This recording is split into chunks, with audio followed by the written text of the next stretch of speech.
নমস্কার। কবি অনির্বাণ ঘোষের কবিতা প্রার্থনা।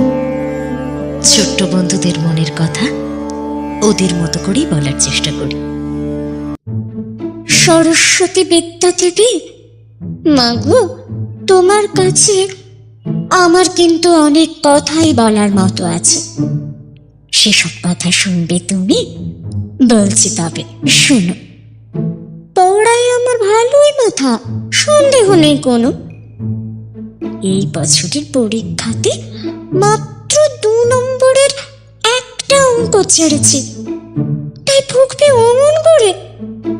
মায়ের সে কি চিল চেঁচানি শুনতে যদি তুমি, কি বলে আমার নাকি বেড়েছে দুষ্টুমি।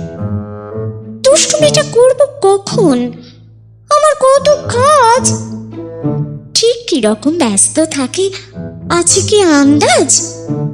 যেমন ধরো, 7 সকালে মা ডেকে দেন বকে। ঘুম কি অত সহজে যায়? লেগেই থাকে চোখে।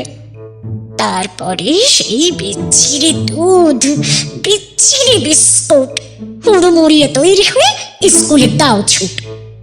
ফিরেও বুঝি স্বস্তি আছে? ব্যস্ত সারাক্ষণ, গানের টিচার, আঁকার টিচার, নানান টিউশন।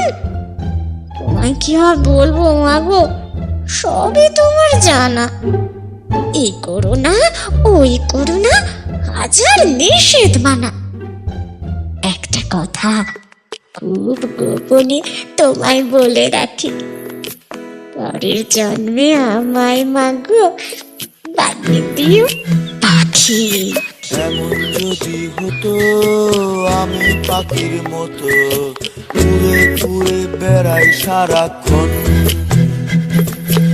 এমন যদি হতো আমি পাখির মতো উড়ে উড়ে বেড়াই সারাক্ষণ।